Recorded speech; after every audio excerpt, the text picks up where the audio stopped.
Bonjour et bienvenue dans ce nouvel épisode de Messages à caractère informatique, 33e épisode numéro 32. Nous sommes le 17 février 2021 et aujourd'hui je suis accompagné de gens merveilleux tels que Arnaud Lefebvre. Bonjour Arnaud Lefebvre, qui êtes-vous ? Bonjour Arnaud, je travaille à Clever Cloud et je fais en ce moment beaucoup d'infra et sinon en temps normal un peu plus de développement. Voilà. Et je suis aussi accompagné de Quentin Adam. Bonjour Quentin Adam, qui êtes-vous ? Bonjour, je suis un anime. Vous êtes un personnage de fiction. Si vous ne comprenez pas ce que nous sommes en train de dire parce que vous n'avez que l'audio, allez faire un petit tour sur YouTube rapidement.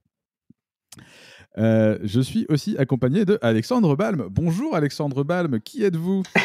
Bonjour, je suis Alexandre Balme. J'ai créé une boîte qui fait du PHP qui s'appelle Vanois. Donc voilà. Est-ce que tu veux nous en dire un peu plus ? C'est le moment. C'est ton moment. On fait de l'expertise en PHP et on est spécialisé sur tout ce qui est amorçage, pivot de projet, que je te retourne ta dette technique et j'essaye de faire quelque chose avec. D'où les tweets de rageux de temps en temps sur tes clients qui... Ouais, je comprends. Je comprends. Eh bien... Moi, j'ai toujours pensé que Vanois, c'était une pépinière, en fait. Il y a un peu de ça. Ça, c'est le pivot, tu vois, qui arrive petit à petit quand tu mets des sous de côté. Et puis, tu prépares les choses. Parce que tu sais bien que ça marchera pas. Tu peux pas aller vers une agence. C'est que des problèmes d'être une agence. Donc, voilà.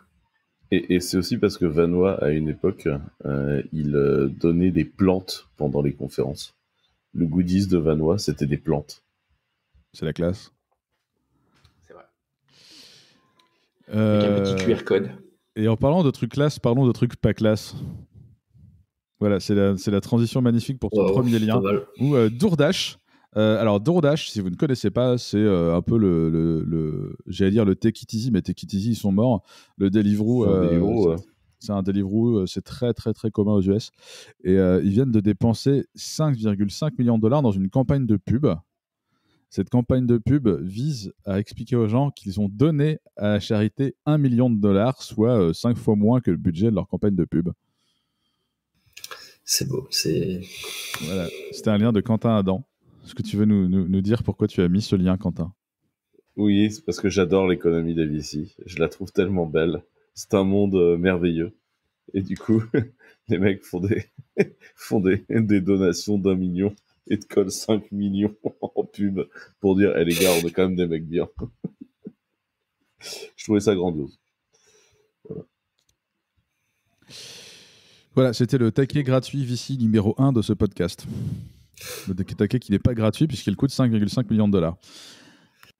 On passe à un lien que j'ai mis dans notre backlog hier. Et en fait, il y a eu plein d'actu publiées aujourd'hui. C'est l'ANSSI qui a publié son rapport de sécurité annuel et qui fait état d'une augmentation de 255% des ransomware. Donc en gros, vous faites planter votre DB et il y a des gens qui vous disent « Je te rendrai ta DB si tu me donnes de l'argent ». Ça, c'est le... Ou l'ensemble de tes laptops. Ouais, l'ensemble des laptops de la machine, les serveurs de fichiers Windows de la boîte, enfin la totale, quoi. Il y a plein de façons de faire. Il y avait eu, on en avait parlé dans un des podcasts, je crois, tu avais des outils qui targetaient tous les Mongo et tous les élastiques qui étaient open par défaut à une époque. Et du coup, il y en avait encore plein sur Internet. Et du coup, tous ces trucs-là, il y avait une grosse campagne, tout s'était fait poney un peu salement. Et donc, nouveau rapport d'ANSSI. L'article que j'ai mis explique un peu, résume un peu ce qu'il y a dans le rapport. Le rapport est très bien fait, il est très pédagogique. Ils expliquent un peu les différents types d'attaques à la mode et j'ai trouvé ça assez cool. Ils parlent notamment d'attaques par supply chain, dont on parlera un peu tout à l'heure avec Arnaud. Ils parlent de ransomware et ils parlent de RAS, qui est un acronyme que je ne connaissais pas, RAS, le Ransomware as a Service. Donc, vraiment pour dire que c'est en train de se professionnaliser, entre guillemets. Ça devient de plus en plus facile de trouver des outils pour faire ça. Et c'est triste. Et je ne sais pas si vous avez suivi, mais cette semaine ou la semaine dernière, c'était l'hôpital de Villefranche-sur-Saône qui était victime d'un ransomware. Alors, je ne sais pas, quand on voit le budget des hôpitaux en ce moment, je ne sais pas si faire un ransomware sur un hôpital, c'est hyper rentable. Part pour faire chier le monde, j'avoue que je ne comprends pas trop. Mais bref. Euh, Et donc, Bah ce oui. matin, sur Twitter, je vois un nouvel article sur Le Monde et toute une série de threads sur effectivement les ransomware avec des vidéos explicatives aussi. J'ai pas encore tout lu, c'est tout frais, mais on vous mettra le lien.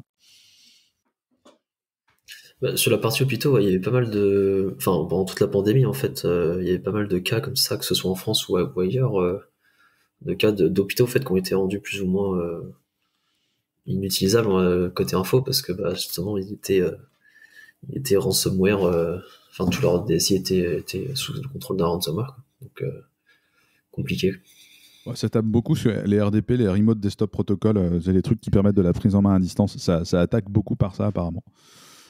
Ouais, c'est ça. Puis ce que j'avais déjà vu, il me semble, c'est que bah, les hôpitaux ont parfois un budget assez serré et qui du coup, bah, ont pas. Enfin, pour tout mettre à jour, bah, voilà, c'est compliqué. Ça demande beaucoup de Alors, les travail, hôpitaux ont etc. un budget serré, soit, enfin, à un moment sur l'incurie sécuritaire dans les hôpitaux, faut arrêter de blâmer le budget. Je veux dire, les mecs font n'importe quoi full time en sécurité.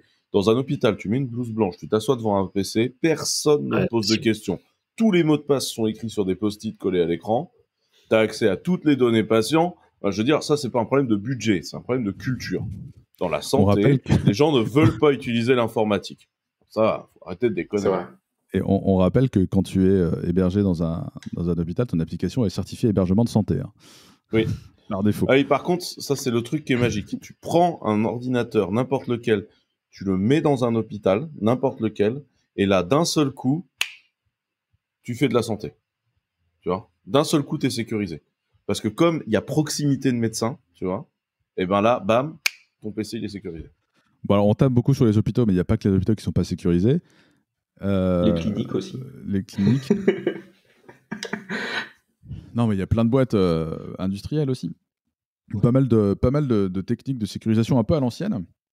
Et il y a un blog qu'on met souvent en avant et que je remets du coup, qui est écrit par Geoffroy Coupry, qui s'appelle La fin de la métaphore de la forteresse, qui est peut-être plus compréhensible aux anglophones. Moi, pour les francophones, j'aime bien dire que c'est le retour de l'Imagino, où tous les gens s'imaginent que j'ai un gros firewall. Du coup, tout ce qu'il y a derrière le firewall, c'est open bar, et le jour où tu te fais percer ou le mec passe à côté, voilà, c'est terminé. Et il y a beaucoup de SI qui sont sécurisés comme ça, et c'est une catastrophe. Et il y a un truc qui m'a rendu un peu triste dans le thread Twitter sur Le Monde, c'est l'ANSSI, les pompiers de la sécurité. Et le terme pompier est hyper parlant parce que littéralement, tu vas éteindre des feux. Et l'ANSSI, c'est pas les pompiers, même si fatalement, ils sont obligés de le faire. Le but du jeu, c'est de suivre au minimum les recommandations de l'ANSSI pour ne pas se retrouver dans une situation où l'ANSSI doit faire pompier. Donc ce serait bien si les SI se mettaient à écouter un peu ce qu'on leur dit à ce niveau-là. Ce serait quand même pas mal. Mais sur les hôpitaux, c'est assez marrant parce que moi, de ma formation, avant de faire du web, je faisais du réseau. Et on était allé visiter un hôpital pour voir comment c'était fait. Et tu vois, les conditions que tu décris avec les mots de passe et tout, c'était déjà un sujet sur lequel, et ce sera toujours un sujet. Derrière, ma femme bossait en clinique, donc c'est littéralement ça. Hein, tu prends n'importe quel personnel soignant, va se connecter avec les identifiants du médecin parce que le médecin refuse de toucher à un ordinateur, etc., etc. Donc t'as vraiment la totalité des clichés qui sont là. Et derrière, tu as effectivement le fait, en ce qui concerne Villefranche et puis le secteur lyonnais plus particulièrement, c'est qu'ils ont un niveau d'informatisation qui est vraiment important. Et du coup, la moindre petite pétouille, normalement, potentiellement, c'est la totalité qui peut partir n'importe où. Parce que vraiment, tout est sur les réseaux et tout ce qui est... ils poussent avec les interventions à distance, etc., etc. Donc, ils essayent vraiment de mettre en place des trucs comme ça. Mais malgré tout, personne ne prend vraiment conscience réellement des choses. Ou alors, ça reste, tu sais, dans le petit KGB informaticien. Et puis les autres disent, on s'en fout, quoi. C'est comme dans The Office, c'est les gens bizarres là-bas, les informaticiens. C'est ça. Ouais. Je trouve que cette recrudescence des ransomware, elle prouve un truc, c'est que la sécurité informatique, ça a changé. Il faut arrêter de croire qu'on peut hardener une espèce de vaisseau de guerre, qu'on va battle tester, le truc a déjà fait 2 guerres, ça va bien se passer, tout ça. La sécu, c'est de la modernité. Il faut mettre à jour. Pas annuellement, pas trimestriellement, à la semaine. Les failles, elles sont détectées chez les éditeurs. Les éditeurs poussent des mises à jour en rapidité. Il faut arrêter de croire que de dire la mise à jour 2018 est passée, on est bien, tu vois. Il faut arrêter de faire des projets mises à jour sur 10 000 ans. La mise à jour, ça doit être rapide, ça doit être fluide, et c'est la seule solution de protection aujourd'hui. Il faut arrêter de croire que le passé te sécurisera. C'est pas vrai. Et ça, c'est vrai sur Windows et c'est vrai sur Debian. Hein, à côté de ça, on bosse avec une boîte en ce moment et c'est leur transporteur. Toute la logistique s'est fait hacker. Donc ils sont revenus à l'état de la feuille papier-crayon, vas-y que je te gère du document Excel, etc., etc. Et ils en ont pour 4 mois. Donc derrière, en plus, non seulement ils se font hacker eux, mais tu as toute la logistique qui est derrière en termes de développement, avec tous ceux qui se connectaient là-dessus, qui doivent changer les devs pour pouvoir dire, bah maintenant on va envoyer des fichiers CSV, parce qu'ils ne sont plus capables que de traiter du fichier CSV, quoi. Donc, et tout le monde dit depuis des années, oui, leur logique informatique, c'est un peu à l'ancienne, c'est un peu machin et tout, mais non, il n'y a pas de prise de conscience, quoi. Donc voilà. Tristesse. Il y a du boulot. Ouais. Arnaud, tu as mis un autre lien sur le sujet, le podcast No Limit Sécu. Ouais, c'est ça, c'est une personne qui... alors, ce podcast est sorti en octobre, je crois, 2020. Et c'est une personne qui revient sur un retour d'expérience. Alors, c'était, il me semble, une personne qui était dans une DSI à Marseille ou un truc du style, qui s'était fait avoir par un ransomware. Et du coup, c'était une DSI qui était interconnectée avec plusieurs autres services publics, il me semble. Donc ils ont dû gérer toute cette partie-là, éviter que ça se propage trop, etc., etc. Donc c'était vraiment sympa. Comme explication, sans pour autant blâmer en fait la personne ou autre, il expliquait juste comment ils en sont arrivés là en fait, et de par le fait qu'ils avaient peut-être pas bien mis à jour, ce genre de choses, quoi. C'est important aussi d'avoir une blameless culture quand tu veux implémenter des trucs comme ça, de pas blâmer les gens quand il y a des accidents, mais vraiment d'avoir une démarche proactive et pas dire ah c'est sa faute, c'est mal, mais dire bon comment est-ce qu'on fait pour que ça ne réarrive jamais et rester dans le positif dans ces cas-là. Ouais, puis du coup comment est-ce qu'on fait pour réparer le sujet là tout de suite maintenant, parce qu'en général ça prend pas 2-3 heures, ça prend quand même plusieurs semaines si ce n'est plus, quoi. Yes. Ok. Si ça vous va, on passe au lien suivant qui est aussi un lien sécu. On va faire un petit moment sécurité. Et là, dans le rapport de l'ANSSI, il parlait des supply chain attacks. Et donc, c'est un lien qui explique un peu ce que c'est. C'est un lien d'Arnaud Lefebvre. Yes. Alors, ce que c'est exactement, je ne sais pas si ça l'explique clairement. C'est ce qui peut arriver, en tout cas. Ouais, voilà, la supply chain attacks. Alors, je sais pas comment trop la définir de mon côté. Ce serait plus un truc genre... vous avez un acteur en fait qui compromet un endroit de votre chaîne, par exemple, dans ce cas-là de dépendance, et du coup, sans vraiment vous en rendre compte, vous installez en fait cette dépendance qui est très loin en fait dans votre arbre de dépendance sur laquelle vous n'avez pas la main. Souvent, c'est des dépendances transitives, genre une dépendance de votre dépendance ou une dépendance d'une dépendance de votre dépendance. Voilà. Enfin, c'est vraiment. C'est ça. Et là, dans ce cas-là, en fait, c'est un chercheur en sécurité qui fait du bug bounty a priori. C'est-à-dire il cherche des problèmes de sécurité ou des bugs pour les remonter aux entreprises afin de recevoir une récompense. Globalement, il s'est penché un peu sur le sujet des dépendances des différents dépôts, NPM, Python avec PYP, Maven, etc. Et il s'est rendu compte lors de ses recherches que pour NPM, par exemple, si jamais, alors il me semble que c'était plus propre à Artifactory peut-être dans le cadre de NPM, mais bon, il y a d'autres package managers qui avaient aussi des problèmes dans ce sens-là, qui lorsque vous utilisiez en fait une dépendance privée, et que la même dépendance existait qu'une dépendance avec le même nom, pardon, existait avec le même nom, voilà, ça sur un dépôt public, et ben en fait la dépendance publique était téléchargée en priorité par rapport à la privée. Ce qui fait qu'il a juste eu en fait à chercher des différentes dépendances sur des dépôts publics GitHub enfin des dépendances privées sur des dépôts publics GitHub de ces éditeurs-là pour trouver des noms en fait et les publier lui-même sur, en l'occurrence NPM. Et en fait, il a réussi en fait à ce que cette dépendance publique soit utilisée à la place de la dépendance privée, et donc à exécuter en fait du code au sein des infrastructures de certaines entreprises. Et dans ces boîtes-là, en l'occurrence, il y a entre autres Microsoft, Apple, PayPal, Shopify, Netflix, Yelp, Tesla et Uber. Donc on n'est pas sur des petites entreprises, on est quand même sur des très grosses boîtes. Hein. Et du coup, il démontre en fait que c'est peut-être pas qu'un problème de sécurité, là, c'est aussi en fait un problème de logiciel en fait, parce que ça ne devrait jamais en fait faire ça. Ça devrait plus le logiciel en fait en soi est un problème là en l'occurrence. C'est le package manager qui est biaisé. C'est pas tant qui préfère le public au privé voilà, en priorité. Ouais. Et donc c'est un peu le problème en fait, c'est que là le problème n'est pas spécialement sécurité dans le sens il faut rajouter je sais pas des checkouts. Là c'est le problème de comment on appelle ça, de conception, voilà, pardon. C'est hyper intéressant parce que ça montre que tu peux avoir des problèmes de sécu à tous les niveaux. C'est pas juste un truc proactif où il faut prendre les métaphores habituelles et dire je vais mettre un firewall comme ça les gens pourront pas passer mon firewall. Ou ça va plus loin que ça et c'est une question de processus aussi, c'est une question de conception, c'est une question de la sécurité à tous les étages. Genre ne pas par exemple mettre un screenshot public avec une dépendance privée en l'occurrence parce que ça donne des informations aux gens et la sécurité, c'est des choses. Enfin, dans le rapport d'Annecy, ils expliquent que tu as pas mal d'attaques qui se préparent énormément en amont, où les gens passent beaucoup de temps à avoir des informations pour que ce soit encore plus pertinent. Et du coup, ça fait partie d'un type d'information que tu ne devrais pas nécessairement leaker. Et je trouve ça hyper intéressant parce que c'est vraiment une démarche.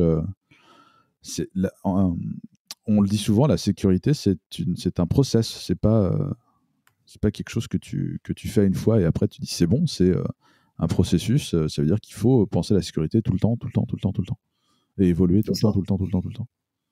C'est pas un truc que tu fais une fois et tu dis c'est bon. Après là, il y avait aussi quelques petits. Bon, après ce qu'il a utilisé pour échapper justement au firewall, une fois que la dépendance en fait était téléchargée, plutôt que de faire des requêtes vers des serveurs, par exemple en HTTP ou autre, il a utilisé le DNS exfiltration qui globalement permet en fait d'exfiltrer de la donnée en utilisant des noms de domaine. En l'occurrence plutôt des sous-domaines, c'est-à-dire il contrôle un domaine genre attacker.com et en faisant des requêtes en fait DNS avec un sous-domaine, je sais pas, buildserver.attacker.com ou autre, il est capable en fait d'exfiltrer la donnée, de savoir quelle machine en l'occurrence a pu exécuter ce code-là et potentiellement même en fait juste récupérer la donnée sur le système et pareil utiliser cette méthode-là pour sortir de la donnée un peu plus intéressante quoi.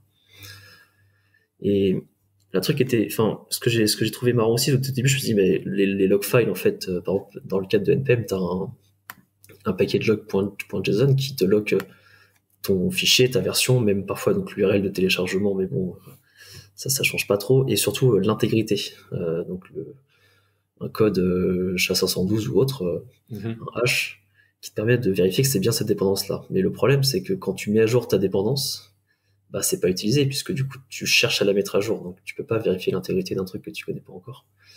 Et c'est là que le problème en fait survient. C'est pas tant à l'installation d'une dépendance classique, c'est plutôt lors des mises à jour, quand tu mets à jour ta dépendance. Et c'est ça qui est encore plus un peu plus triste, parce que imaginons si t'as jamais il faudra en fait que tu vérifies toutes les mises à jour. Si t'as vérifié qu'une version X sans vérifier les versions suivantes, c'est loupé quoi. Donc voilà. Alex, tu as un avis là-dessus? J'ai vu passer des trucs par rapport à Composer, donc dans l'écosystème PHP, c'est assez simple, on en a un seul de package manager, donc qui est globalement utilisé. Ça parlait essentiellement des espaces de noms, justement par opposition avec NPM. Donc, et de la simplicité qu'on avait derrière, c'est-à-dire qu'on peut avoir 10 paquets qui finalement s'appellent HTTP Client, mais l'espace de nom vient nous garantir que on utilise bien ce qu'on veut et tout, donc ce qui fait que c'est plutôt cool à utiliser pour nous. Au moment où ça a été conçu, Composer, il y avait énormément de package manager à côté, on n'avait rien en PHP. Donc, il y a un certain nombre de choses qui ont été bien faites dès le début. Et en l'occurrence, tous les mécanismes d'autoload via repository privé, via surcharge de fichiers, etc., sont gérés. Donc, on n'a plus que le problème de qu'est-ce qui se passe dans nos dépendances, de quoi dépendent les dépendances directes, etc., et potentiellement les mêmes problèmes qu'ailleurs, quoi. Mais par exemple, on a toujours eu un fichier composer.lock pour pouvoir locker nos composers. On n'a jamais eu de débat à ce niveau-là. Et pour le coup, ça se passe plutôt bien parce que l'autoloader qui construit derrière, il est quand même sacrément costaud, quoi. Donc voilà. Ouais, si t'as des dépenses qui sont bien dans un dépôt spécifique avec ta boîte, etc. Ouais, là, ça aide pas mal, contrairement à NPM où il y a le souci, quoi. Après, je sais pas sur Composer, est-ce que, enfin, c'est une question là qui n'a peut-être rien à voir, mais est-ce qu'il y a autant de dépendances, par exemple, que sur NPM? Genre, dans le sens où t'installes une dépendance un peu, genre, je sais pas, genre Symfony, est-ce que tu te retrouves à pool 1200 autres dépendances ou pas du tout, quoi? Non, pas vraiment. Ok. On n'a pas les petits paquets rigolos JS Ouais, voilà, pour ça. savoir odd even, etc. Donc après, on a toujours ceux qui sont amusés à faire des pads ou des trucs comme ça pour pouvoir rigoler un peu. Mais il y a pas vraiment ce truc-là. Et effectivement, le fait de prendre Symfony, c'est intéressant parce que Symfony a lancé pas mal de trucs à ce niveau-là. Donc, en fait, quand tu prends du Laravel, tu dépends des composants Symfony. Quand tu prends un paquet de choses, tu as ces dépendances-là. Et en l'occurrence, l'approche de Symfony, c'est plutôt on refait. Donc, il y a des grands débats autour de ça. Mais ils aiment pas trop dépendre de ce qui tourne autour. Ils aiment bien avoir les mains, voilà, gérer leur sauce, quoi. Ok, ça se comprend.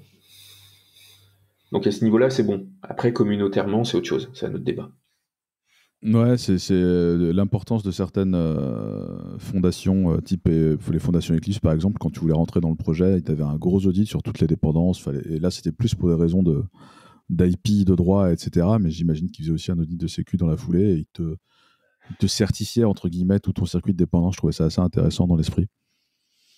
Mais on a des plugins Composer pour pouvoir justement dire est-ce que t'es pas en train d'installer quelque chose qui a des failles qui sont connues, est-ce que tes dépendances sont à jour ou pas, les conseils justement sur les en tant que mainteneur on peut dire ah bah tiens moi je te conseille d'utiliser tel paquet et donc gérer ces conseils là de la même façon. On a des plugins qui font des checks de licence, on a voilà. Donc à ce niveau-là, moi je le trouve plutôt bien fait, quoi, ce Composer. Ok. En vrai, il est plutôt bien, Composer, il fait son boulot. Il avance bien. Il n'est pas tout à fait assez tunable. Enfin, c'est pas Gradle, quoi, mais Ouais, rien de plus globalement, tunable sur la gestion des dépendances, il avance, quoi. C'est pas le pire qu'on a, quoi. Alright, on passe au lien suivant. C'est un tweet thread assez rigolo par Quentin. Ah, c'est pas moi qui ai fait le tweet thread, c'est moi C'est qui pas toi qui as l'ai. fait le tweet. Ouais. C'est moi qui l'ai linké. Alors en fait, c'est. C'est juste que si je dis le nom du bonhomme, je vais l'écorcher, ça va être un cauchemar. On va l'appeler Boris. Après, il a un nom de famille. Si je le dis, ça va pas le faire. C'est-à-dire que le mec vit à Amsterdam. En fait, c'est le fondateur de The Next Web. Et du coup, il s'appelle Boris Verhulzen van Zanten. Et là, je pense que je lui ai massacré son nom. En fait, il a fait un truc assez drôle. Il a été codé un petit truc où globalement, à chaque fois il reçoit un spam de gens qui lui disent alors en fait, je tiens une boîte machin, mais l'argent est dans une banque et il faudrait que vous m'aidiez machin et du coup il faudrait que vous fassiez un transfert de banque. Vous voyez ce genre de scam complètement pourri. En fait, le mec répond de façon très gentille. Ah bah oui, tout à fait, je vais vous aider. Forwardez ce mail à bill@ tac tac tac et délétez mon email. Et comme je vais changer de job bientôt, mon adresse email sera pas gérable. Par contre, Bill, il est senior partner dans la boîte et il va être capable de gérer votre truc. Et en fait, Bill lui-même dira « Ah, c'est pas moi qui m'occupe de ça, c'est Johanna. » Et Johanna va... Et en fait, le truc, c'est que globalement, tous les 2 jours, le mec va se faire balader de mail en mail dans une boîte qui n'existe pas, dans l'objectif... parce que je rappelle que les scams, en fait, ils tiennent sur le fait que ces gens-là finissent par gagner de l'argent sur les millions de mails qu'ils envoient, et en fait, ils perdent du temps quand ils répondent. En fait, l'idée, c'est de faire plonger la rentabilité du scam, parce que les mecs passent leur vie à répondre à des mails qui n'iront nulle part. Et en fait, en tuant la rentabilité du scam, tu tues la rentabilité économique de faire ce genre de scam tout pété. Je trouvais que l'histoire était assez drôle, parce qu'après, ils balancent tous les mails qui sont répondus et tout, et du coup, c'est assez drôle là. Et du coup, après, quand la personne renvoie un email à Bill répond un out of office du genre je ne travaille plus ici, donc du coup ça fait la boîte où tous les gens sont virés les uns après les autres. Enfin voilà. Donc voilà, il s'est beaucoup amusé. Voilà. Il en faut des héros comme ça. Moi, ça m'a fait beaucoup rire. Alors, dans la série, ça a fait beaucoup rire Quentin Adam. Passons au lien suivant, qui est un petit peu le cheval de bataille de Quentin depuis 2013.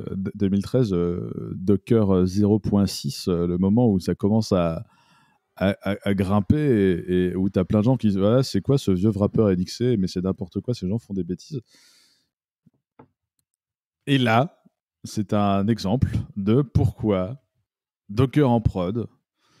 Voilà, vous m'avez déjà entendu parler de bol de guacamole ou de bol de cacahuètes dans les bars et de double dipping. Ben voilà, c'est un exemple de sécu lié à Docker. Ben là, en fait, au-delà de ça, c'est un de mes chevaux de bataille. Donc c'est un article qui est sur les schémas d'attaque quand on target une image Docker parce que c'est un bout de binaire en vrac sans aucune capacité à visualiser ce qu'il y a dedans. Pour ceux qui me connaissent globalement, moi j'aime pas tellement l'idée de on colle des binaires, on sait pas trop ce qu'il y a dedans sur des serveurs, les gens les téléchargent, les exécutent en mode Tagada Youpi quoi. Moi j'aime bien quand on file les sources et quand on les compile, et puis en plus comme ça on peut les optimiser pour la bécane pour lesquelles on les compile. Surtout on peut compiler les morceaux qui nous intéressent et pas les features dont on a rien à foutre. Enfin, il y a plein d'intérêts en fait à utiliser des sources plutôt que d'utiliser des binaires. Et Docker c'est un peu l'idée de on va foutre tous les binaires dans un zip, faire un nœud dessus et l'envoyer en vrac et puis bah voilà quoi. Et là, très concrètement, c'est une attaque qui a été attaquée pour faire du crypto-minage sur des serveurs. Et en fait, c'est une attaque où les gens se servent d'une image Redis hyper populaire sur le Docker Hub, qui en fait, cette image Redis, elle contient une backdoor. Et en fait, la backdoor permet de réexécuter n'importe quelle saloperie de conteneur Docker. Et du coup, bah, ils téléchargent une image Docker et se remettent à conteneuriser. Et en fait, ça crée des backdoors. Et donc, en fait, vous pouvez lire le déploiement du problème dessus.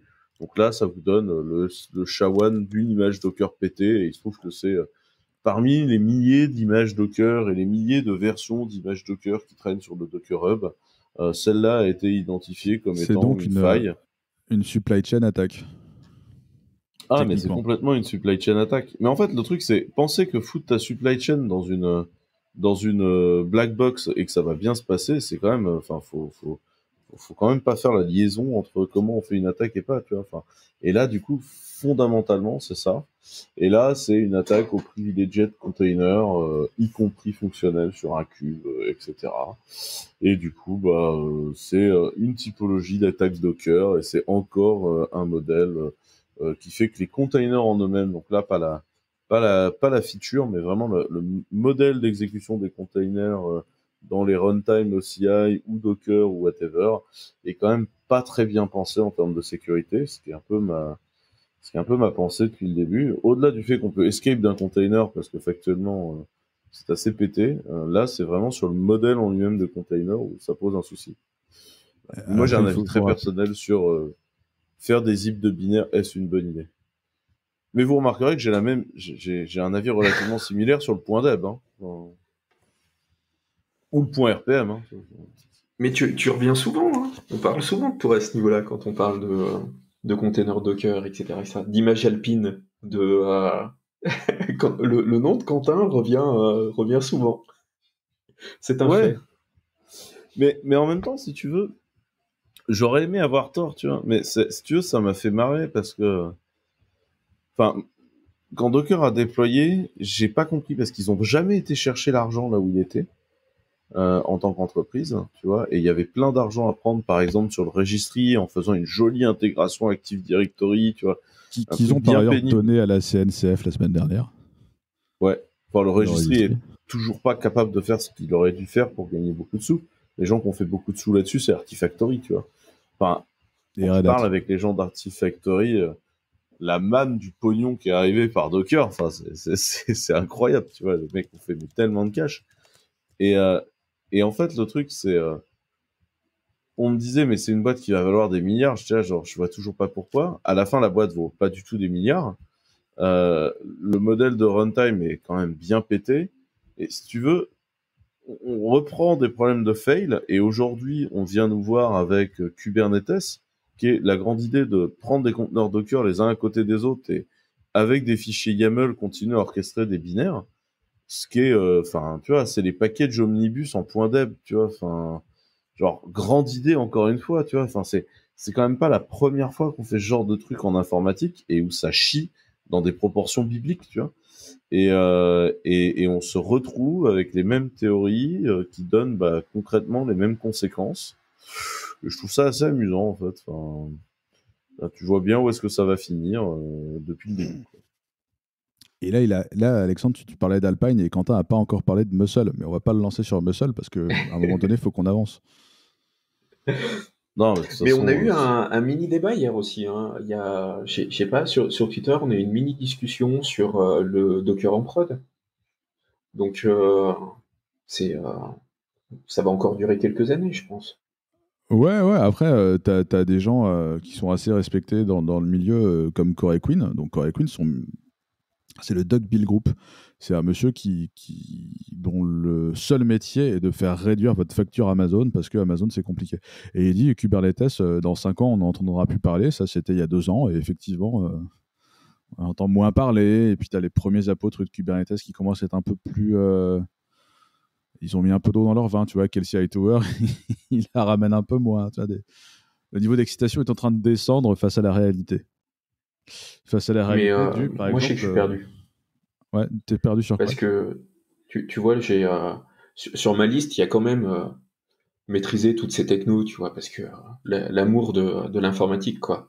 Mais j'y arrive plus maintenant. C'est comme si, parce qu'on parle de Kubernetes, donc K8s, K3s, Rancher, et puis vas-y, là c'est pour de l'IoT, là c'est pour quand t'es chez toi, là c'est pour quand t'es en prod, là, etc., etc. J'y arrive plus.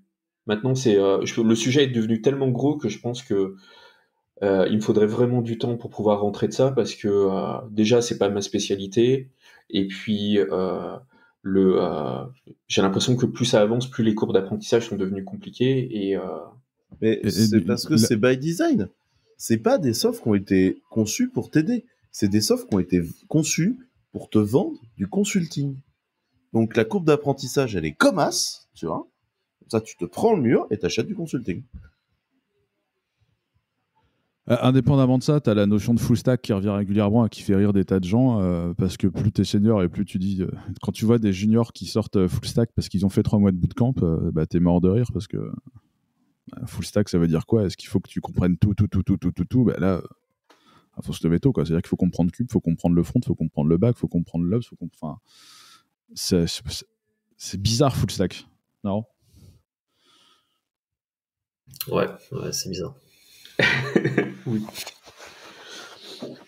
Après, le succès de ces trucs-là, et c'est ce que tu dis, Alexandre, on a beaucoup de curiosité, on a envie de comprendre et de maîtriser toutes ces briques-là, même si c'est pas forcément notre périmètre. Et ça tient beaucoup au Hello World Driven Development. Et effectivement, regarde, en 3 coups de cuillère à peau, j'ai orchestré tout un tas de trucs, c'est génial. Mais c'est pas de la prod, c'est juste, t'as lancé un truc. Moi, je sais que ma position en tant que dev, c'est je veux pas en entendre parler quand on touche à la prod.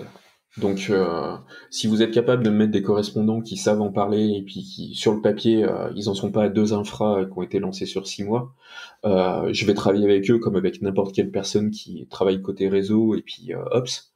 Mais ne me demandez pas c'est pas parce que j'ai fait un compose en dev et puis même s'il est un peu plus joli que ce qu'on voit d'habitude, que je vais entendre parler de prod pour autant, quoi. C'est-à-dire que est-ce que du coup, t'es OK pour être d'astreinte et te réveiller la nuit quand le truc déconne?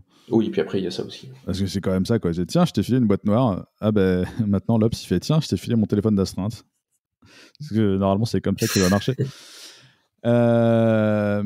Anyway, je parlais de Hello World Driven Development et l'article que tu as mis, donc le lien suivant m'a fait beaucoup penser à ça. C'est un article sur les méthodologies de développement globalement et de dire on passe 10% de notre temps à écrire du code métier et 90% de notre temps à écrire du code à se battre contre l'infra globalement. C'est ça. Donc, en gros, l'article, effectivement, dit parce que on évolue dans un système qui est énormément sollicité par plein de moyens différents. Grosso modo, il y a 90% du temps de développement qui consiste à se protéger en programmation défensive ou autre pour gérer tous les cas hallucinants qui pourraient nous tomber dessus, alors que si on utilisait vraiment des choses avec des contrats, des protocoles, etc., peut-être qu'on passerait un peu plus de temps à faire du métier et faire avancer le Schimblick. Donc moi j'ai trouvé que c'était une bonne analyse, qu'elle était pertinente, qu'il y avait du recul. Donc c'est pour ça que je l'ai mis dans la liste. Et je suis plutôt d'accord, vu ce que je vois en ce moment, en plus. Dans tes activités d'audit? Oui. Ouais. J'en ai bouclé un, là, il est beau. Il est beau. Après, sincèrement, c'est aussi pour ça qu'on a des technologies genre de la programmation fonctionnelle avec des types forts. Tu vois, tu fais du refined dans du Scala, par exemple, ou dans du Haskell, hein, parce que refined a été inspiré de choses en Haskell. Tu vas récupérer la capacité à avoir une définition très propre de ce que tu devrais avoir comme data. Et une fois que tu as compris comment ça marchait, j'avoue, là, il y a un manque de gratuité à ce niveau-là. En vrai, c'est plutôt pas si mal foutu. Après, je pense que tu vois, des technologies comme Nom en Rust te permettent encore une fois, de diminuer ta quantité de code défensif, parce que c'est le machin qui va s'emmerder à gérer son parsing. Et je pense que je pense qu'aujourd'hui, il faut, tout comme la sécurité a changé, le parsing a changé. Et le parsing, c'est plus essayer d'aller chercher l'info à l'intérieur, c'est considérer que l'information entrante sera nécessairement un vecteur d'attaque, et soit volontaire, soit involontaire, parce qu'on t'a envoyé de l'info mal formée. Et donc, il faut concevoir son parsing comme étant un modèle pour gérer la défense en profondeur de ton modèle de données et comment tu vas te faire attaquer. C'est moi, tu vois, je passe un peu pour un hurluberlu vis-à-vis de mes compères, parce que je suis extrêmement défensive en défensif, et tu vois, par exemple, je considère mon interface qui est en rapport avec l'utilisateur, que ce soit de la ligne de commande ou etc., et puis le reste de mon application est déjà là à ce niveau-là. Par exemple, j'ai une couche défensive qui dit ça me permet plein de choses, ça me permet de vraiment segmenter le boulot, ça me permet de monter des interfaces sans nécessairement avoir du back derrière, c'est-à-dire que je vais moquer des réponses, etc., et puis je vais pouvoir dérouler très vite. De la même façon, ça me permet de m'assurer que mes données entrantes qui vont être traitées par mon back, elles suivent nécessairement une nomenclature que j'ai désignée et je suis capable de les traiter de la même façon. Donc, j'oblige. Il y a toujours le développeur PHP qui peut me dire je vais aller t'attaquer tes classes directement et puis je te passe ta couche là. Mais c'est tellement facile à voir au moment où tu fais une revue de code que ça devient une vraie contrainte et ils sont pas contents. Il y a des gens, ils bossent avec moi, ils sont pas très contents à ce niveau-là, parce qu'ils me disent ouais, tu te rends compte, on pourrait faire les choses beaucoup plus simplement en objet, alors que toi tu nous imposes un certain nombre de choses. Mais en fait, je sais pourquoi je les impose. Je les impose parce que derrière c'est un contrat quoi. Donc ça me permet de vraiment dire voilà, le protocole pour aller échanger avec telle partie de l'application, il est là, c'est pas autre chose, il est formé de telle façon, il est documenté. Je te gère moi-même les retours, les trucs qui peuvent être optionnels, etc. Et je m'engage à te fournir ça. Et par contre, sur le long terme, ça fonctionne, c'est vraiment trop bien. Plus de code, mais c'est super maintenable. C'est ça, c'est la Et on utilise Nom sur de projets. Ah, En PHP? Non, c'est du Rust. Enfin, après, on a du. Ouais, ça aurait pu être fort. Non, mais après, on a des libs PHP qui permettent d'interagir avec ce qu'on a fait derrière. Mais on a 2 projets qui utilisent Gnome pour justement traiter de la data et puis s'assurer que les choses sont bien formées de la façon dont on les attend, etc., etc. Parce qu'on essaye de, tu vois, sortir un peu du PHP. Le deuxième amour de Vanois en ce moment, c'est le Rust. C'est pas encore un amour vraiment officiel, mais c'est un amour qui arrive. Euh, et, euh, et là, par exemple, la semaine dernière, je dois faire un truc et je me suis vraiment demandé si j'allais pas le faire en Rust. Tu vois, donc pour moi qui était formaté avec du PHP toute ma vie, tu vois. Je suis allé à la Fnac, j'ai acheté un bouquin sur le PHP, je suis devenu développeur. Euh, pour le coup, je suis vraiment en train de changer d'état d'esprit par rapport à tout ça et merci Rust, quoi. Donc voilà. Cool. Moi, je pense Ouais, qu'en pour fait. revenir sur le truc pour vas-y. revenir vite fait sur la partie défense que tu disais, ouais, je peux comprendre pourquoi c'est souvent vu comme beaucoup plus de travail, ouais, que de faire les choses directement de manière propre pour anticiper en fait. Mais d'un autre côté, moi je sais que c'est comme ça aussi que j'essaie de fonctionner et après je m'en mords pas les doigts, quoi. C'est le seul truc que j'aime bien, quoi. Donc ouais. Quentin. Ouais, en fait, pour moi, le point important sur le code défensif, c'est surtout de dire il ne faut pas oublier un point important, c'est que dans microservice, le terme important, c'est pas micro, c'est service. Et donc, du coup, en fait, quand tu as de la data qui rentre, en fait, considère qu'elle vient de l'extérieur, considère qu'elle est là pour t'attaquer, considère qu'elle n'est pas propre. Même si c'est toi qui codes les 2 services. J'avais cette discussion il n'y a pas très longtemps sur un produit codé avec un développeur qui me disait oui, mais là, c'est l'API, j'ai pas besoin de rechecker, je sais ce que m'envoie l'API, c'est moi qui la code. Non, tu rechecks ce que t'envoie l'API. L'API va te mentir, c'est un autre morceau de code, il t'en veut, tu n'as aucune garantie de ce qu'il va faire. On Et c'est revient à la vraiment ça. métaphore de la forteresse. C'est ça, mais au-delà de la forteresse, tu vois, c'est genre, tout ce qui n'est pas la même base de code n'est pas la même base de code. Donc à partir de ce moment-là, tu ne peux pas lui faire confiance. Tu ne fais pas de confiance à rien du tout. Et donc c'est pour ça que moi je suis pas tout à fait d'accord avec leur article. Moi je me dis que si les mecs ils passent 90% de leur temps à écrire du code défensif, bah c'est qu'en fait ils utilisent des outils de merde pour qualifier leur data, quoi. Parce que théoriquement aujourd'hui on commence à avoir des outils un peu propres pour faire ça en 2-3 coups de cuillère à peau. Voilà. Quand je dis des outils de merde, je parlais de libre. Voilà. Tu parlais de librairie, tu vois. Qu'ils n'utilisent pas les bonnes libres, si tu préfères. C'était ça mon argument. Donc peut-on faire confiance à l'extérieur? Ah ouais, non, on fait C'est jamais une transition toute trouvée pour le lien suivant. Peut-on faire confiance à AWS, qui est la personne contributeur extérieur qui vient contribuer à PostgreSQL? Et c'est littéralement la question que pose cet article. Ça s'appelle Babelfish, The Elephant in the Room. Babelfish, c'est le projet d'AWS pour supporter le protocole de Microsoft SQL Server sur Postgres.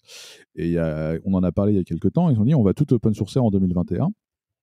Et donc là, tu as un article sur le blog de la PostgreSQL Foundation qui se disent bon, alors qu'est-ce qu'on fait? Alors, quel est l'état actuel des choses? Qu'est-ce qu'on peut faire? Qu'est-ce qu'on va faire? Et qui posent la question, il n'y a pas de solution.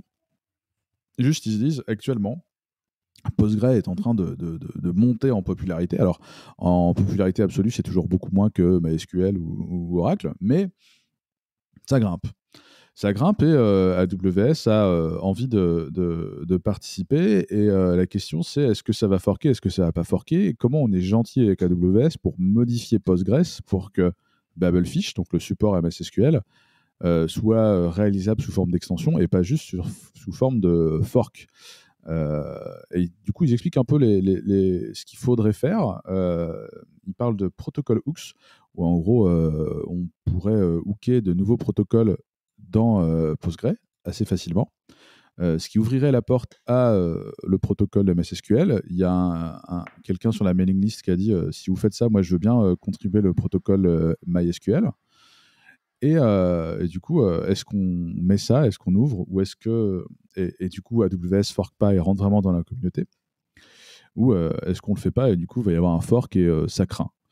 Et un autre truc qu'ils mettent en avant, c'est la vieillesse du protocole actuel de Postgres, qui est donc le protocole V3, qui date de 2003.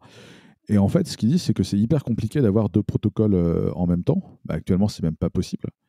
Et pourtant, il y a plein de choses qui sont des choix qui ont été faits en 2003 qui sont plus nécessairement les choix qu'ils feraient maintenant, ou en tout cas qui casseraient la compat s'il fallait passer à la V4. Et donc, c'est super intéressant parce qu'il y a une to-do, il y a une explication d'un peu tout ce qu'ils voudraient mettre dans le nouveau protocole V4. Et une réponse à cette question-là, éventuellement, ça pourrait être les hooks de protocole pour avoir le protocole V3 et le protocole V4 en même temps. Et donc voilà, ils mettent un peu c'est un peu un état des lieux de ce qui est possible ou pas. C'est du questionnement. Et du coup, voilà, question ouverte. Faut-il laisser rentrer alors eux ils disent the elephant in the room, d'autres diraient le loup dans la bergerie. Comment on fait pour que l'écosystème de Postgres reste cool et vertueux avec plein de boîtes qui contribuent et qu'il n'y ait pas de fork plutôt que avec d'autres produits. Et sur un thread Twitter, il y a Lucas Seder qui fait Juke qui a débarqué et qui a dit non mais on s'en fout de toute façon, moi j'ai fait un truc pour faire de la translation de protocole dans Juke, donc voilà, faites comme ça. Mais bon, est-ce que vous avez un avis là-dessus? Pas vraiment. Je sais pas quoi en penser. Vanois, vous faites beaucoup de Postgre? Alors, moi je sais que quand je démarre un projet de zéro, c'est du PG. Donc voilà. Après, la nature même de nos prestats fait qu'on arrive dans un environnement, il est déjà là, et qu'est-ce que tu peux débrancher, qu'est-ce que tu peux pas débrancher, etc., etc. Donc voilà. Mais je considère que j'ai vraiment commencé à m'intéresser au SQL, étoile SQL, avec PG. Donc voilà. Moi, ce qui m'embête, c'est par rapport à tout ça, c'est la récente aventure avec Elasticsearch en fait. Et c'est là où je sais pas quoi penser de ça, parce que euh, concrètement, tu mets Amazon en face de n'importe quoi avec les moyens, ils sont capables d'influencer n'importe quoi, ils ont les budgets, si ça leur plaît pas, ils peuvent forker, comment est-ce que tu arrives à maîtriser un mastodonte comme ça, quoi. Et effectivement, ils en parlent dans l'article et ils disent en ce moment, il y a 200 postes élastiques qui sont ouverts chez Amazon. 200 postes engineering élastiques ouverts chez Amazon. C'est effrayant. Et ils se posent la même question que toi, enfin, dans le sens où ils n'ont pas apporté de réponse. Donc, est-ce que c'est un grand retour des espèces de boards avec des fondations et puis on va devoir créer plein de fondations pour pouvoir essayer de mettre un consortium par-dessus ou je sais pas quoi, essayer de cantonner les choses, quoi. Mais moi, c'est ce qui m'embête. Pour être défensif plutôt que de faire avancer le métier. Mais et tu vois, on parlait un petit peu de Symfony tout à l'heure, et quand je disais débat communautaire, on est un peu là-dessus aussi. C'est-à-dire que tu as quand même une boîte qui existe, qui a des personnes qui sont capables de travailler 7 heures au minimum par jour pour faire avancer le truc. Donc tu mets en face n'importe quel contributeur open source qui est sur son temps perso à côté, avec sa vie, sur le papier, il a perdu, quoi. S'il n'arrive pas à s'aligner, il a perdu. Donc, comment est-ce que tu arrives à maîtriser tout ça? Et c'est des débats qui reviennent tous les mois ou tous les trimestres au minimum. C'est vous êtes en train de redévelopper quelque chose qui existe déjà dans la communauté open source. Pourquoi est-ce que vous contribuez pas à ça? Pourquoi vous donnez pas des moyens, etc., etc. Et donc, tu as des lots d'arguments de chaque côté. Les deux sont en opposition. Mais concrètement, à la fin, Symfony est une société qui a des employés qui peuvent se permettre de passer du temps là-dessus et qui vont gagner versus tous les contributeurs open source. Donc voilà. Et si t'es pas content, va faire du Laravel, va faire du Laminas ou autre chose, mais va faire ça en France. Nous spécialement, voilà. Non, c'est pas possible, quoi. Ou alors fais ça sur ton temps perso, encore une fois. Et donc ça n'avancera jamais. Donc voilà. Mais il y a énormément de choses. C'était toi, Quentin, qui avait expliqué il y a des années en arrière que pourquoi est-ce qu'en PHP on faisait du MySQL et on faisait pas autre chose. Et tu disais, bah oui, mais à l'époque, les seules choses que les développeurs PHP avaient réussi à installer, c'était un MySQL et pas un PG et pas autre chose. Donc, résultat des courses, la communauté PHP est partie dans MySQL. Et c'est aussi des choses qui peuvent se passer, c'est que t'orientes clairement par rapport à tes envies, ce que tu es capable de faire, et tes directions sur le long terme. Et après, les autres, s'ils sont pas contents, c'est un peu pareil, quoi. Au détriment de peut-être des choses qui sont fantastiques à côté, quoi. Moi, j'ai l'impression que Babelfish, alors moi d'ailleurs, ça me fait plier parce que Amazon, c'est quand même les seuls à annoncer qu'ils vont sortir un projet open source. Alors, c'est quand même des gens, à chaque fois qu'ils vont faire un truc, ils t'annoncent, ils te font un blog post, et après, t'en entends plus jamais parler quand même. Enfin, il y a quand même régulièrement des fois où ils ont fait ça, et après, tu sais, genre ping time out, tu vois, genre c'est jamais sorti. Donc, c'est quand même un sujet. Genre, est-ce que Babelfish sera une réalité? C'est quand même d'abord, enfin, moi, tant que j'ai pas vu le code, j'ai pas vu le code. Ensuite, moi, je trouve ça toujours très étonnant d'annoncer, on va open sourcer un truc, mais on est tellement sûr que la communauté est incapable de travailler et de produire quelque chose qu'on ne va pas faire le développement en open source. Parce que, enfin, je comprends pas très bien le concept de vouloir faire de l'open source avec un launch. C'est C'est un concept marketing, c'est ça qui est intéressant, c'est qu'ils le font juste après le fuck-up élastique, donc il faut mettre ça dans ce contexte-là. C'est un lancement marketing, c'est pour se racheter une version open source, tu vois. En clair, ils ont commissionné une équipe ou alors ils ont alloué un budget RH pour aller monter une équipe qui va bosser sur Babelfish. Mais dans l'absolu, ils pourraient imaginer juste commencer à développer en open. Donc là, il y a quand même déjà un truc en open source qui est chelou dans leur approche de l'open source, qui est de considérer qu'ils vont développer un truc puis l'open sourcer. Et du coup, c'est quoi? C'est l'open source sera suivi ou c'est une fois de temps en temps vous open sourcez les modifications? Du coup, ça veut dire qu'il y a une version close, une version pas close. Enfin, c'est pas très clair. Ensuite, ce qui est pour moi, intéressant surtout, c'est Babelfish, pourquoi celui-là. Je veux dire, ils avaient le support MongoDB sans MongoDB aussi. Du coup, ils ont choisi d'open sourcer celui de MySQL peut-être pour faire chez Azure plutôt que faire chez Mongo. Parce que Mongo Atlas, ça tourne sur Amazon en particulier, alors que MySQL, c'est surtout Azure. Tu vois, est-ce qu'il y a un peu de ça? Pourquoi est-ce que du jour au lendemain, tu dis, on va open sourcer ça, mais par contre, le reste, non. En termes de cohérence, c'est chelou. ouais, enfin, c'est Amazon, quoi. La cohérence chez Amazon, c'est quand même pas ce qui les étouffe, quoi. Donc, moi, par contre, ce que je vois, c'est que PG, en tant que plateforme, se déploie bien. C'est-à-dire que quand Amazon se demande comment on fait pour avoir un support SQL Server, bah, du coup, il se dirige vers PostgreSQL. Il y a une très très belle extension PG qui te permet de travailler des extensions PG en Rust qui existent, qui va permettre de faire croître la communauté. Moi, je trouve que la plateforme PG en tant que telle est en bonne santé. Les gens qui commitent dedans sont plein de boîtes. Pour moi, c'est un vrai code de patrimoine partagé et open source. Je trouve ça vraiment cool parce que Amazon va venir foutre le bordel là-dedans, hein. Pour l'instant, ils font des annonces et on ne sait pas trop ce qui va se passer, quoi. Et ça, pour l'instant, on ne sait pas, et ça fait partie des questions qu'ils posent aussi. Ouais.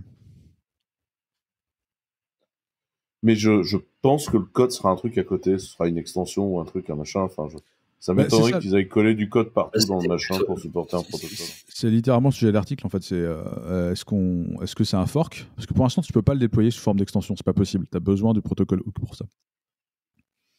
La question, c'est comment est-ce que ça va être fait? Est-ce que ce sera fait sous forme de fork ou est-ce que ce sera fait intelligemment? Et apparemment, pour le faire intelligemment pour l'instant, ça requiert un certain nombre de modifications. Et donc, ça aurait été bien qu'ils viennent en parler avant et qu'ils soient dans un modèle de développement open source. Alors que là, c'est comme tu dis, on va faire notre truc de notre côté, puis ensuite on va. Ouais, ou encore une fois, pour l'instant, il y a juste un product market lead, tu vois, qui a écrit un blog post, tu vois, et qui est parti embaucher une team pour bosser dessus, puis rouler jeunesse.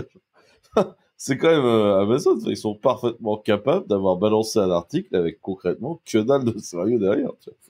Arnaud, tu avais un truc à dire? Non, pas spécial. Je voulais juste te dire ce que tu avais dit, je sais plus quoi, mais. Yep. Mais ouais, si, la partie extension. Ouais. Ok, passons au lien suivant. Alexandre, tu veux nous parler de méthodologie de comptage. Oui, c'est ça. Alors, l'un de mes premiers amours autres que le PHP quand je suis devenu développeur, ça a été la cryptographie asymétrique en pair à pair.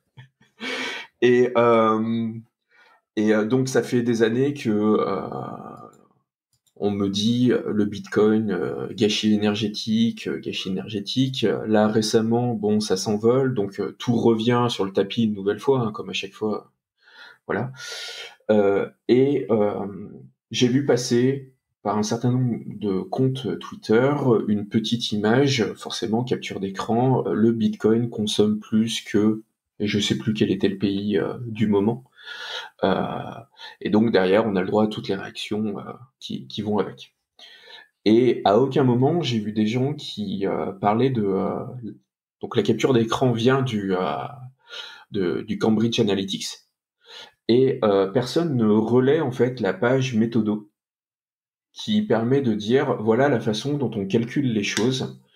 Et notamment, il y a quelque chose qui est important en bas de page, c'est-à-dire que il y a les donc de la même façon qu'une étude, ils disent bah voilà, nous on s'appuie sur telle étude, telle étude, telle étude, telle étude.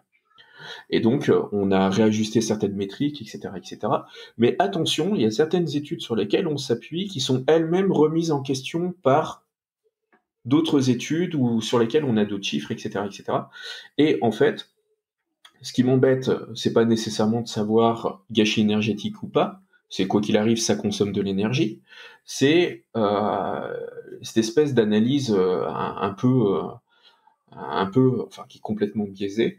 C'est-à-dire que, au même titre, en tant qu'informaticien, si on est capable de dire, regardez quand on vous parle de gâchis énergétique sur les emails, à quel point c'est daubé.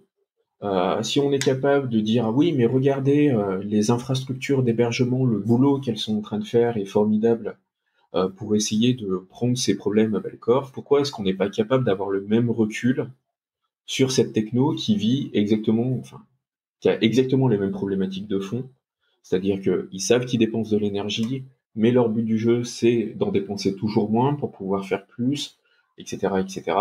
Et pourquoi est-ce que, en tant qu'informaticien, on n'est pas capable d'avoir la même prise de recul vis-à-vis des choses et d'aller s'intéresser justement à cette page de méthodologie qui explique voilà comment est-ce qu'on calcule ce gaspillage énergétique et voilà.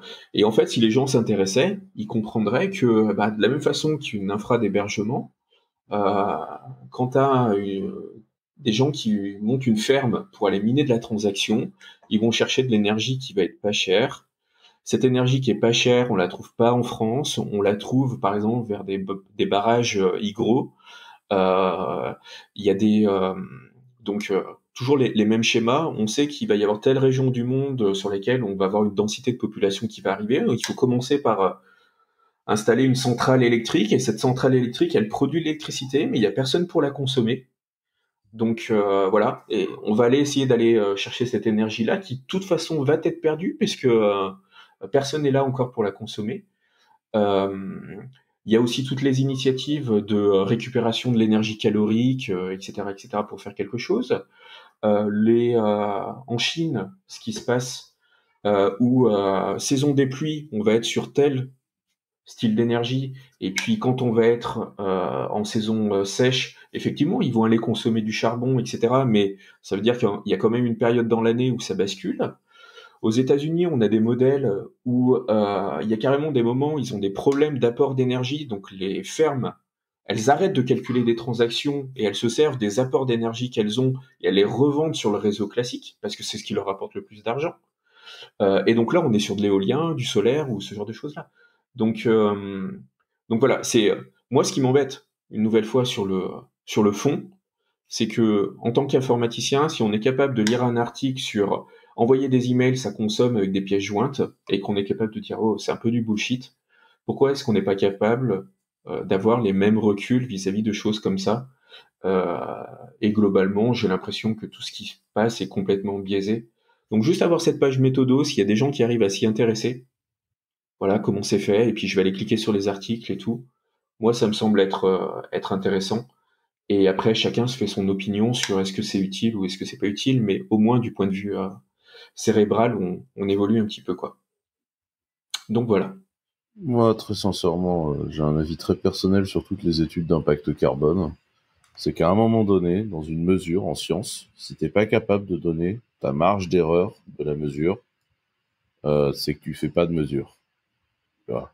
Parce que très sincèrement, quand ta marge d'erreur, elle est entre 1 et 7000, tu vois, de différence, bah, enfin, très sincèrement, ça sert à rien de s'énerver, hein, tu vois, ton erreur, enfin, ton truc est faux, il est faux. Et en fait, la plupart des études soi-disant de conso, bah, en fait, elles s'appuient sur d'autres études, qui s'appuient sur d'autres études, qui s'appuient sur d'autres études. Aucune étude ne fit de sa marge d'erreur. Les 3/4 des études sont hyper contestables dans leur approche. Et surtout, à la fin, tu finis avec un chiffre marketing en tonnes de CO2 qui devient en général mais complètement aberrant parce que les gens ont l'impression que l'utilisation et la conso sont parfaitement liées. Et ça n'a mais tellement aucun sens. C'est un petit peu comme si vous donniez le prix de votre canapé à la minute d'assise sur le canapé. Et que du coup, tu te dises, bah, pour faire baisser le prix de mon canapé, il suffit que je m'assoie moins dessus. Ah non, ton canapé, tu l'as acheté, très concrètement. Si tu t'assois moins sur ton canapé, bah, la minute d'assise sur le canapé va monter en prix, c'est tout. Enfin, c'est aussi simple que ça, mais en fait, le prix du canapé va pas bouger. En fait, il y a des tas de choses dans la vie, tu y consommes, point barre. Et notamment la consommation du réseau, qui est le truc le plus aberrant qui se passe aujourd'hui. Et tous les trucs de services de mail sont basés sur des consos réseau, mais plus débiles les unes que les autres. Enfin, tu vois, on est dans un pays où il y a 30% des maisons qui sont chauffées par électricité. Il y a quelqu'un qui a essayé de me soutenir qu'un site internet bouffait 0,6% de l'électricité française à lui tout seul. Et en fait, il a essayé vraiment de me soutenir ça, tu vois, avec son calcul. C'était là, genre, enfin, c'est complètement aberrant. Ton site, il fait à peine de l'audience. Jamais de la vie, il va consommer autant d'élec. Enfin, ton calcul est biaisé à tel endroit. Et en fait, aujourd'hui, il y a un énorme problème, c'est vous avez des gens qui ont envie de faire des choses pour la science en écologie, et je pense que tout le monde autour de la table a envie de le faire. Puis alors, sur la consommation électrique, que ce soit du Bitcoin ou de l'hébergement, vu les factures électriques qu'on se paye dans ces domaines-là, je veux dire, on a tous une incentive relativement forte à optimiser notre consommation. Enfin, par contre, arrêtez d'envoyer des sociologues faire des boulots d'ingénieur, quoi. Genre, un boulot d'ingénieur, c'est un boulot d'ingénieur. Vous voulez réduire de la conso, faites du boulot de conso. Arrêtez de faire des rapports qui n'ont aucun sens. Allez faire des trucs qui consomment moins, en fait. Enfin, on est dans un problème écologique, il faut le régler. Faut pas essayer de le constater et paralyser les gens dans une attitude qui est de dire « Oh mon Dieu, ça consomme tant !» Et du coup, allez lire la méthodologie du MIT. Sincèrement, elle est intéressante. Elle vous dit tous les endroits où, selon eux, leur méthodologie est trouée. Et en fait, tu lis la page et tu te dis, genre, le chiffre qu'on lit à la fin, quand même bien baisé comme chiffre, quoi. Enfin... Le seul truc que je trouve intéressant là-dessus, c'est que utiliser de l'intermittent pour ça, après tout, pourquoi pas. Je veux dire, le problème des énergies renouvelables, c'est que c'est souvent de l'intermittent, et c'est clair que pour te chauffer ou pour faire de l'usage domestique, l'intermittent, c'est très compliqué. À la limite, de l'intermittent pour ça, pourquoi pas. Tu vois, moi, c'est le seul truc que j'en ai retiré. Après, pour moi, le Bitcoin, ça reste un gros Ponzi dégueulasse qui est mappé sur rien de réel. Donc, ça me rend un peu ouf. C'est là où en tant que tel, plutôt que la conso. Mais c'est là où, tu vois, le but du jeu, c'est pas de dire est-ce que le Bitcoin c'est bien ou c'est pas bien. C'est juste d'arriver à cette prise de recul. Voilà, on est informaticien, c'est de l'informatique, il y a de la techno dessous, il y a des problématiques de base.